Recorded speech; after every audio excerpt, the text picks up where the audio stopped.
നമസ്കാരം. ഇന്ന് ഫെബ്രുവരി 1, 2026 ബഡ്ജറ്റ് അവതരിപ്പിച്ച ദിവസമായിരുന്നു. ഇന്ത്യൻ സ്റ്റോക്ക് മാർക്കറ്റ് വലിയ തോതിൽ ഇടിഞ്ഞ ഒരു ദിവസം കൂടിയാണ്. സെൻസെക്സും നിഫ്റ്റിയും എല്ലാം റെഡ് മയമായിരുന്നു. എന്താണ് ഇതിൻ്റെ പിന്നിലെ യഥാർത്ഥ കാരണം? STT വർധനവാണ് കാരണമെന്ന് നിങ്ങൾ കേട്ടിരിക്കും. എന്നാൽ അത് മാത്രമാണോ? നാളെ മാർക്കറ്റിൽ എന്ത് സംഭവിക്കാനാണ് സാധ്യത? ഇന്നത്തെ വീഡിയോയിൽ മാർക്കറ്റ് ക്രാഷിൻ്റെ കാരണങ്ങൾ, അതിൽ തന്നെ STT ഇമ്പാക്റ്റ്, നാളെ നമുക്ക് പ്രതീക്ഷിക്കാവുന്ന റേഞ്ചുകൾ, മേഖലകൾ, ലെവലുകൾ, അതൊക്കെയാണ് ഡിസ്കസ് ചെയ്യാനായിട്ട് പോകുന്നത്. തീർച്ചയായും ഇന്നത്തെ മാർക്കറ്റ് ക്രാഷിൻ്റെ ആദ്യ കാരണം സെക്യൂരിറ്റീസ് ട്രാൻസാക്ഷൻ ടാക്സിൻ്റെ ഹൈക്ക് തന്നെയാണ്. ഇന്ന് അവതരിപ്പിച്ച ബഡ്ജറ്റിൽ ഫ്യൂച്ചേഴ്സ് ആൻഡ് ഓപ്ഷൻസ് സെക്ഷനിൽ STT വർദ്ധിപ്പിച്ചു. ഫ്യൂച്ചേഴ്സിൽ 0.02 നിന്ന് 0.05 ഓപ്ഷൻസിൽ 0.10 നിന്ന് 0.15% അത് വർദ്ധിപ്പിക്കുകയുണ്ടായി. നമുക്കറിയാം, ഇന്ത്യൻ സ്റ്റോക്ക് മാർക്കറ്റിൻ്റെ ലിക്വിഡിറ്റി ബാക്ക് ബോൺ എന്ന് പറയുന്നത് ഫ്യൂച്ചേഴ്സ് ആൻഡ് ഓപ്ഷൻസ് ആണ്. അപ്പോൾ സ്വാഭാവികമായിട്ടും അതിൻ്റെ STT വർദ്ധിപ്പിക്കുമ്പോൾ ട്രേഡിംഗ് കോസ്റ്റ് കൂടുകയും അതിനെ തുടർന്ന് വോളിയത്തിലും ലിക്വിഡിറ്റിയിലുമൊക്കെ ബുദ്ധിമുട്ടുകൾ ഉണ്ടാവുകയും കുറവുണ്ടാവുകയും ചെയ്യും. അത് വലിയ തോതിൽ ഒരു സെല്ലിംഗ് പ്രഷറിന് കാരണമായി. മറ്റൊന്ന്, മാർക്കറ്റ് പ്രതീക്ഷിച്ചത് വളരെ പോസിറ്റീവായിട്ടുള്ള ചില നീക്കങ്ങളായിരുന്നു ഗവൺമെൻറ് ഭാഗത്തു നിന്ന്. പ്രത്യേകിച്ച് മാർക്കറ്റിന് അനുകൂലമായ, മാർക്കറ്റ് ഫ്രണ്ട്ലി ആയിട്ടുള്ള അനൗൺസ്മെൻറ്റ് ഇന്നത്തെ ബഡ്ജറ്റിൽ മാർക്കറ്റ് പ്രതീക്ഷിച്ചിരുന്നു. മറ്റൊന്ന്, കഴിഞ്ഞ കുറേ നാളുകളായിട്ട് ഫോറിൻ ഇൻസ്റ്റിറ്റ്യൂഷണൽ ഇൻവെസ്റ്റേഴ്സ് നമ്മുടെ മാർക്കറ്റിൽ നിന്ന് പണം പിൻവലിച്ചുകൊണ്ടിരിക്കുകയാണ്. ഈ രണ്ട് കാര്യങ്ങളെയും നേരിട്ടത് മാർക്കറ്റ് വളരെ മോശം പ്രതികരണത്തോടെയാണ്. കാരണം മാർക്കറ്റിന് അനുകൂലമായ ഒന്നും ഇന്നത്തെ ബഡ്ജറ്റിൽ ഉണ്ടായില്ലെന്ന് മാത്രമല്ല, മാർക്കറ്റിന് ബുദ്ധിമുട്ടുണ്ടാക്കുന്ന, ട്രേഡേഴ്സിന് ബുദ്ധിമുട്ടുണ്ടാക്കുന്ന ഒരു കാര്യം പ്രത്യേകമായിട്ട് STT ഹൈക്കിലൂടെ നടത്തുകയും ചെയ്തു. അത് മാർക്കറ്റിനൊട്ടും ദഹിച്ചില്ല. മറ്റൊന്ന്, ഫോറിൻ ഇൻസ്റ്റിറ്റ്യൂഷണൽ ഇൻവെസ്റ്റേഴ്സിനെ സപ്പോർട്ട് ചെയ്യുന്ന ഒന്നും ഉണ്ടായില്ല എന്നുള്ളതും മാർക്കറ്റിന് വലിയ നിരാശയാണ് ഉണ്ടാക്കിയത്. സ്വാഭാവികമായിട്ട് ഈ രണ്ട് കാര്യങ്ങളിലും അനുകൂലമായത് വന്നില്ലെന്ന് മാത്രമല്ല, പ്രതികൂലമായത് സംഭവിക്കുകയും ചെയ്തു എന്നുള്ളത് വലിയ നിരാശയ്ക്കും ആ നിരാശ കനത്ത സെല്ലിംഗ് പ്രഷറിനും കാരണമായി.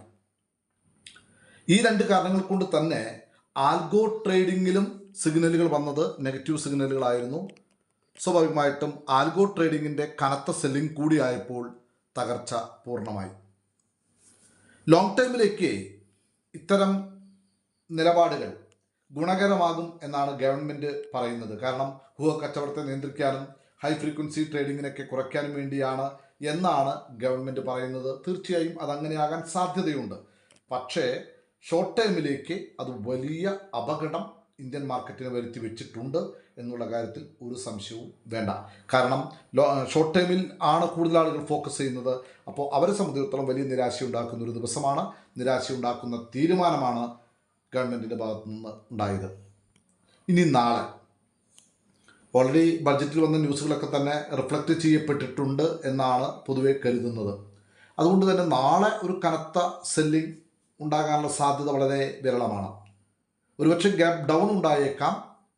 എന്നാൽ പിന്നീട് പതിയെ കൺസോളിഡേഷൻ മൂഡ് തുടരുകയോ അല്ലെങ്കിൽ പതിയെ മുകളിലേക്ക് കയറാനായിട്ടുള്ള ഒരു ശ്രമം നടത്തുകയോ ചെയ്യും എന്ന് മാത്രം. എന്തായാലും ഒരു ബുള്ളിഷ് മോഡ് നാളെ പൊതുവെ ആരും പ്രതീക്ഷിക്കുന്നില്ല. വോളറ്റിലിറ്റി നാളെയും സ്റ്റിൽ ഹൈ ആയിരിക്കും. പക്ഷെ ഞാനതൊക്കെ പറയുമ്പോൾ ഒരു കാര്യം കൂടി മനസ്സിലാക്കണം. ഇന്ത്യൻ സ്റ്റോക്ക് മാർക്കറ്റിലെ ഇന്നത്തെ ബഡ്ജറ്റ് ഡേയുമായി ബന്ധപ്പെട്ടാണ് നമ്മൾ സംസാരിച്ചത്. എന്നാൽ ഇന്ന് രാത്രി, നാളെ ട്രേഡിംഗ് ടൈമിൽ ഒക്കെ ഗ്ലോബലി എന്ത് സംഭവിക്കുന്നു എന്നുള്ളത് വളരെ പ്രധാനപ്പെട്ടതാണ്. മാർക്കറ്റിന് വളരെ പോസിറ്റീവായി എന്തെങ്കിലും സംഭവിച്ചാൽ സ്വാഭാവികമായിട്ട് ഇന്ത്യൻ മാർക്കറ്റിൽ അതിൻ്റെ റിഫ്ലക്റ്റ് വന്നേക്കാം.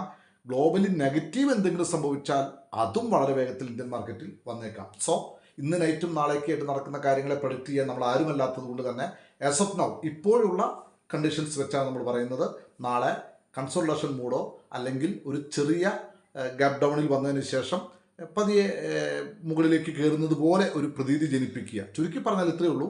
ആ ഒരു പാനിക് സിറ്റുവേഷന് ഒരു തണുപ്പിക്കുന്ന ഒരു ദിവസമായിരിക്കും നാളെ എന്നാണ് വിചാരിക്കുന്നത്. എന്തായാലും ചെയ്യാവുന്ന ഒരു കാര്യം എന്ന് പറയുന്നത്, പ്രായോഗികമായിട്ട് നമുക്ക് ചെയ്യാവുന്ന ആദ്യത്തെ ഒരു 15 മിനിറ്റ് നിർബന്ധപൂർവം ട്രേഡിൽ നിന്ന് മാറി നിൽക്കുക എന്നുള്ളതാണ്. അവിടെ നമ്മൾ ട്രേഡ് ചെയ്യില്ല എന്ന് തീരുമാനിക്കുക എന്നുള്ളതാണ്.